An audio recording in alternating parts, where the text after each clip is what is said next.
Joshua chapter 18. Division of the rest of the land. The whole assembly of the Israelites gathered at Shiloh and set up the tent of meeting there. The country was brought under their control, but there were still 7 Israelite tribes who had not yet received their inheritance. So Joshua said to the Israelites, "How long will you wait before you begin to take possession of the land that the Lord, the God of your fathers, has given you? Appoint 3 men from each tribe. I will send them out to make a survey of the land and to write a description of it, according to the inheritance of each. Then they will return to me. You are to divide the land into 7 parts. Judah is to remain in its territory on the south, and the house of Joseph in its territory on the north. After you have written descriptions of the 7 parts of the land, bring them here to me, and I will cast lots for you in the presence of the Lord our God. The Levites, however, do not get a portion among you, because the priestly service of the Lord is their inheritance. And Gad, Reuben, and the half-tribe of Manasseh have already received their inheritance on the east side of the Jordan. Moses, the servant of the Lord, gave it to them. As the men started on their way to map out the land, Joshua instructed them, "Go and make a survey of the land and write a description of it. Then return to me, and I will cast lots for you here at Shiloh in the presence of the Lord." So the men left and went through the land. They wrote its description on a scroll, town by town, in 7 parts, and returned to Joshua in the camp at Shiloh. Joshua then cast lots for them in Shiloh in the presence of the Lord, and there he distributed the land to the Israelites according to their tribal divisions. Allotment for Benjamin. The lot came up for the tribe of Benjamin, clan by clan. Their allotted territory lay between the tribes of Judah and Joseph.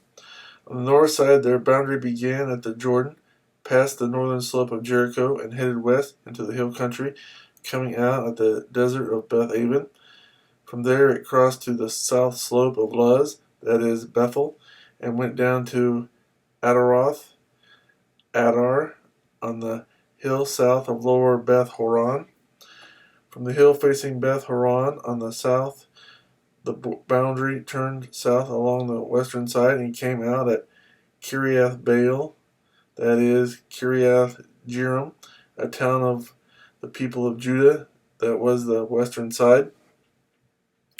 The southern side began at the outskirts of Kiriath Jearim on the west, and the boundary came out at the spring of the waters of Nephtoah.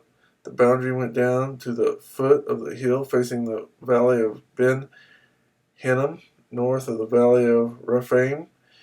It continued down the Hinnom Valley along the southern slope of the Jebusite city and so to En Rogel.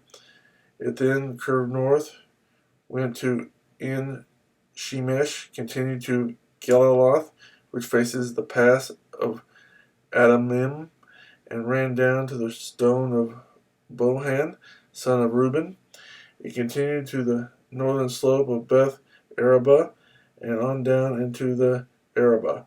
It then went to the northern slope of Beth Hoglah and came out at the northern bay of the Salt Sea at the mouth of the Jordan in the south.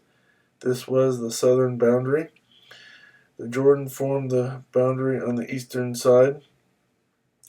These were the boundaries that marked out the inheritance of the clans of Benjamin on all sides.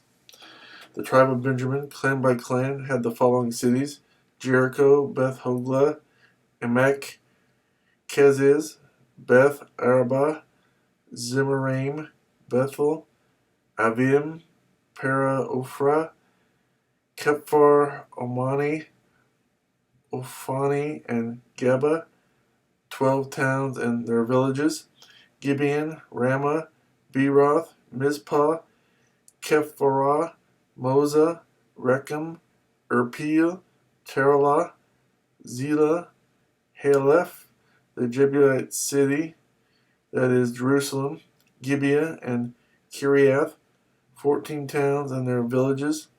This was the inheritance of Benjamin for its clans.